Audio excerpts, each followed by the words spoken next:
শোন ভাই নজু, তোর একটা খুব ইম্পর্টেন্ট গুরুত্বপূর্ণ একটা কথা কই। এই যে আমাদের যে নিবাই কাকা, সে তো হচ্ছে মনে করে যে প্রাচীন যুগের লোক, মানে পুরোনো আমলের লোক না। তো সেই জন্য তার ধ্যান ধারণা চিন্তা ভাবনা সবকিছু মনে করে তার পুরেন।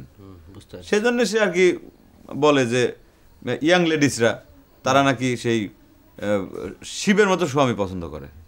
কিন্তু এটা তো মডার্ন যুগ, এই যুগে কিন্তু ইয়াং লেডিসটা ওই শিবের মতো স্বামী পছন্দ করে না। তারা পছন্দ করে মনে করে যে শাহরুখ খান, আমির খান, সালমান খান এদের মতো স্বামী। ওকে অলরাইট, তার তো পছন্দ করবে, তার ডিশ দেখে না। আমরা এখন থেকে শাহরুখ খান খান খান হব, অসুবিধা কি? হ্যাঁ নোরা কোন রে? নুরা কোন সেটা আমরা কেমন করে জানবো?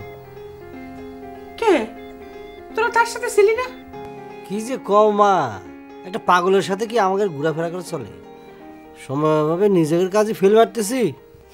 তোমাকে কি কাশিটা আমি জানি, ওই কাজে ব্যস্ত থেকে সব 3 বার করে ফেল মেরেছো ম্যাটটিকে।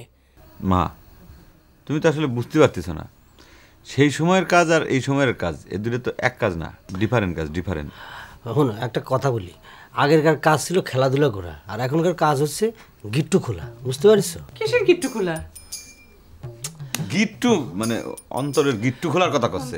আচ্ছা মা, তুমি এগুলি বুঝতে পারবে না, তুমি হলো প্রাচীন কালের লোক, তুমি তো মডার্ন কালের যুগের লোক না, তুমি এগুলি বুঝতে পারবে না। নিবাই কাকার মতো মডার্ন লোকের বুঝতে, আচ্ছা তুমি বুঝতে পারবে না, দূরে তুমি বুঝতে পারবে না, ছেলেটা কোনে গেল তার কোনো তুমি খোঁজ কিছু নাই। বুঝতে পারবে না। আমি তো দিন দিন কি জ্ঞান বুদ্ধি বাড়তেছে নাকি? মার সামনে এরকম অ্যাডাল্ট কথাবার্তা কয় কেউ? আমি তো কয়ে ফেলেছিলাম, বেল ব্রেক নাই তোর মুখে না? না আমার নিয়ে আমি কিন্তু কয়ে ফেলেছিলাম।